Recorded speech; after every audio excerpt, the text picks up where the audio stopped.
तो students, variable के बारे में हम पढ़ रहे थे। उससे पहले आपको थोड़ा सा डिफरेंस में पॉपुलेशन और सैंपल का जैसे डेली लाइफ से बता दूं कि आप बाज़ार जाते हैं, कोई चीज़ आपने ख़रीदनी है। फ़र्ज़ किया आपने फ़्रूट ख़रीदना है, ठीक है। आपने एक ठेले वाले से फ़्रूट लेना है और जो है वो उसके पास भरी हुई रेहड़ी है, आम ख़रीदने हैं आपने ख़रीदने हैं, ठीक है। तो आप क्या करते हैं कि वो आपको कहता है कि बाजी जी ये एक काट के वो आपको दिखाएगा कि बाजी जी ये जो है ये चख लें, बड़ा मीठे आम हैं और आपने आम लेना है। तो आप क्या करते हैं कि वो एक उससे फांक लेके वो आप चखते हैं। अगर वो अच्छा होता है, आम मीठा है, तो फिर आप डिसाइड करते हैं कि आप ख़रीद लेते हैं, वरना अगर अच्छा नहीं है तो आप उसको छोड़ देते हैं। तो क्या है सैंपल, क्या है कि उस सैंपल की बेस पे आपने उस पॉपुलेशन के बारे में अपना डिसीजन देना है, ठीक है। वो सैंपल क्या है, वो एक रिप्रेजेंटेटिव पार्ट है जो कि आपने सेलेक्ट किया वहाँ से, और उसकी बेसिस में आपने उस पॉपुलेशन को सिलेक्ट करना है या रिजेक्ट करना है।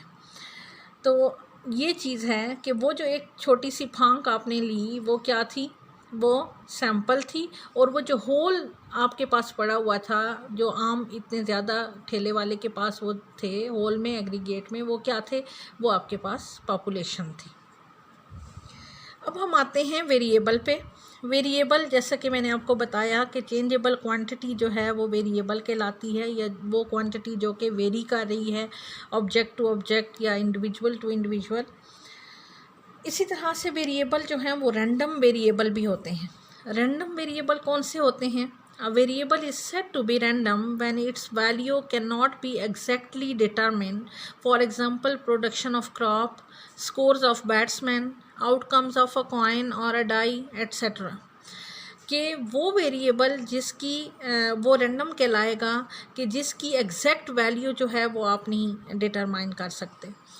जैसे कि प्रोडक्शन ऑफ क्रॉप है, ज़ाहिर है उस पर भी बहुत से चीज़ें जो है वो इफ़ेक्ट करती हैं। अगर आपका रेनफॉल अच्छा हुआ है, आपने फर्टिलाइज़र अच्छा यूज़ किया है तो अच्छी होगी, अगर नहीं तो कोई और इफ़ेक्ट्स भी हो सकते हैं, सीजन्स के भी आ सकते हैं, या उसमें वेदर इफ़ेक्ट्स जो हैं कि बारिश नहीं होती है तो फसल अच्छी नहीं हुई। तो उसमें जो है प्रोडक्शन ऑफ क्रॉप है, जैसे उस पर वो आपकी कम हो सकती है, या मतलब वो अनप्रिडिक्टेबल है कि आपकी अच्छी होगी या नहीं होगी। इसी तरह से स्कोर्स ऑफ बैट्समैन है कि बैट्समैन पे है कि लक भी है उसका खेलने का अंदाज भी है, और कि वो मतलब है कितना स्कोर कर सकेगा। इसी तरह से कॉइन्स के आउटकम्स हैं, जैसे हम कॉइन को अगर टॉस करते हैं, हेड आएगा या टेल आएगा, तो वो हमारे जीतने पे या हारने। इसी तरह से डाई है, छक्का जो होता है, उसके बारे में भी है कि हम लूडो खेलते हैं तो छक्का आया तो हम उस पे जीत भी जाते हैं, बाज़ औक़ात वो एक नंबर पे बैठे रहते हैं।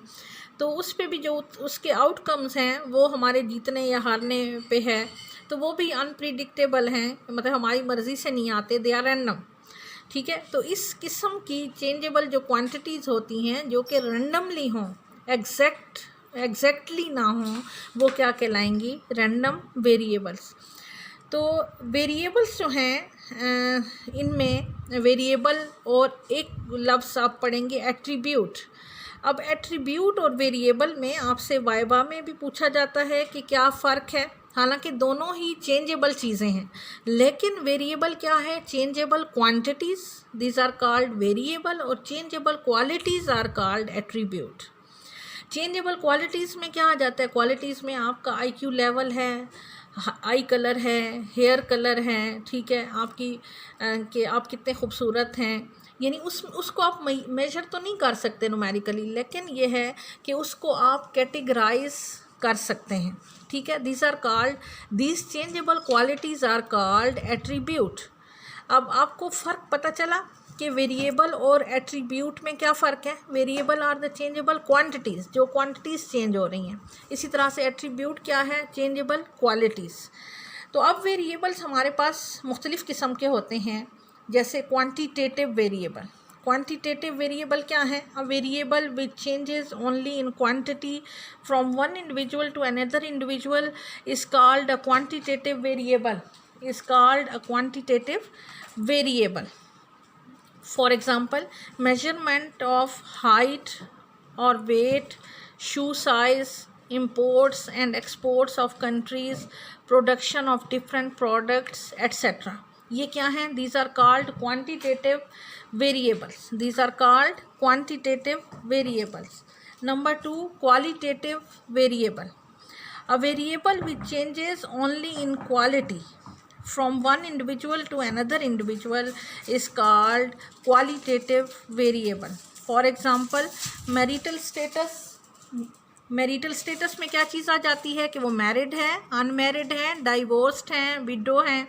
इसी तरह से आई और hair colour, different flavours of ice cream, town of birth, etcetera. These are called qualitative variables, जो कि चेंज हो रहे हैं. ज़ाहिर है टाउन ऑफ बर्थ हर एक का चेंज होगा, फ्लेवर्स ऑफ आइसक्रीम हर एक के डिफरेंट होंगे, आई कलर है या हेयर कलर है वो भी वेरी करता है इंडिविजुअल टू इंडिविजुअल. ठीक है. और मैरिटल स्टेटस हो गया, कोई मैरिड होगा, कोई अनमैरिड होगा, कोई डाइवोर्स्ड होगा, कोई विडो होगा.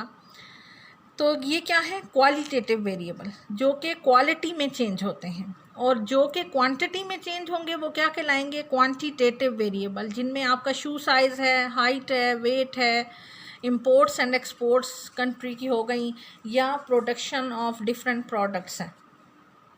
इसके बाद वेरिएबल्स होते हैं डिस्क्रीट. डिस्क्रीट वेरिएबल्स भी आपके पास, आप बार बार ये पढ़ेंगे आगे कि डिस्क्रीट वेरिएबल कौन से होते हैं. A variable which takes countable number of values is called discrete variables. For example, family size, number of shares sold, number of students in a college, etcetera. Discrete वो वेरिएबल हैं जिनको आप count कर सकते हैं, जो कि काउंटेबल होंगे, जो कि काउंटेबल नंबर होंगे और वो डिस्क्रीट होंगे. जैसे फैमिली साइज़ है, फैमिली साइज़ आप काउंट कर सकते हैं. नंबर ऑफ़ स्टूडेंट्स हैं कॉलेज में, वो आप काउंट कर सकते हैं. तो वो क्या कहलाएंगे? Discrete variable.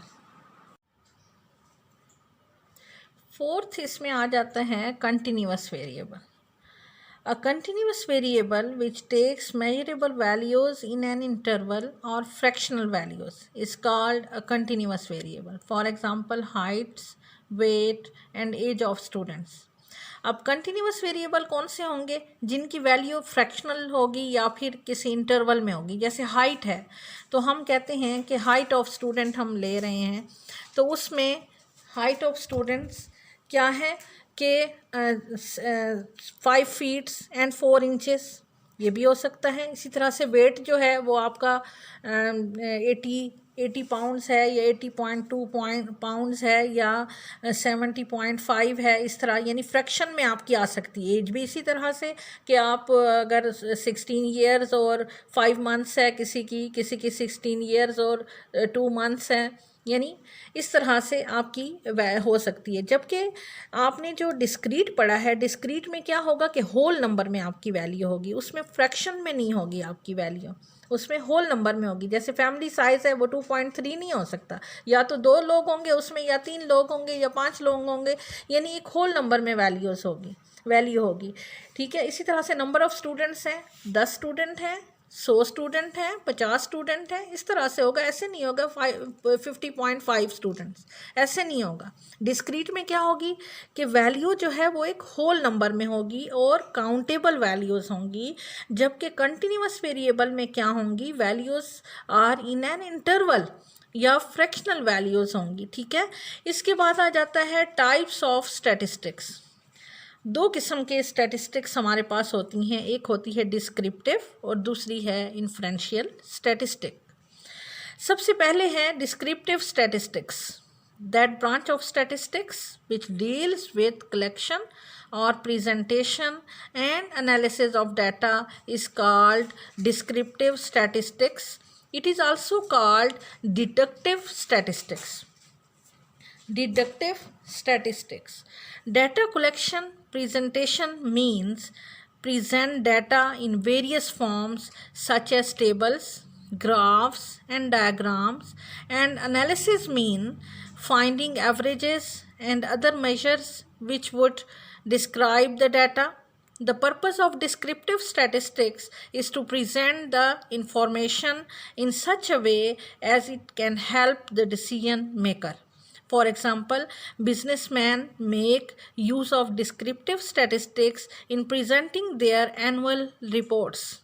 ठीक है, क्या है डिस्क्रिप्टिव स्टैटिस्टिक्स? के डाटा को कलेक्ट करना, प्रेजेंट करना और उसको एनालाइज करना। अब इसको डिडक्टिव स्टैटिस्टिक्स भी कहा जाता है। अब डाटा को कलेक्ट करना या प्रेजेंट करना, ये आपको पहले भी इसकी डेफिनेशन में भी मैं बता चुकी हूँ कि डाटा को कलेक्ट करना, फिर उसको प्रेजेंट किस में करना, टेबल की फॉर्म में, ग्राफ की फॉर्म में या डायग्राम्स की फॉर्म में, फिर उसको एनालाइज करना, यानी उसका एनालिसिस जो है उसमें एवरेजेस जो हैं जो यूज़ हो रही हैं उनको फाइंड करना, या फिर अदर जो भी उसमें मेजरेबल आपने मेजर करना है कोई कुछ भी उसमें, वो आप कर सकते हैं उस डाटा से। अब उसका क्या है पर्पस, क्या है उस डिस्क्रिप्टिव स्टैटिस्टिक्स का? कि to present the information in such a way as it can help the decision maker, कि आपने अपने डाटा को, इस इंफॉर्मेशन जो आपके पास है, आपने इस तरह से उसको रिप्रेजेंट करना है उस इंफॉर्मेशन को कि जो देखने वाला है वो उसको देख के ही उसको अंडरस्टैंड कर ले या उसको समझ जाए। जैसे इसमें एग्जांपल मैंने आपको बताई है कि बिजनेसमैन हैं जो कि डिस्क्रिप्टिव स्टैटिस्टिक्स का यूज़ करते हैं, किसके लिए? अपनी एनुअल रिपोर्ट्स को शो करने के लिए या उसको प्रेजेंट करने के लिए, बायोग्राफिकली और बाय डायग्रामेटिकली। सेकेंड इसमें जो टाइप है, it is inferential statistics. Inferential statistic क्या है? That branch of statistics which deals with drawing conclusions and making decisions about any population parameter on the basis of sample data is called inferential statistics. अब inferential statistics क्या है? कि आपने sample की base पे आपने पॉपुलेशन के बारे में अपना डिसीजन देना है और वो कहलाएगा इन्फ्रेंशियल स्टैटिस्टिक्स।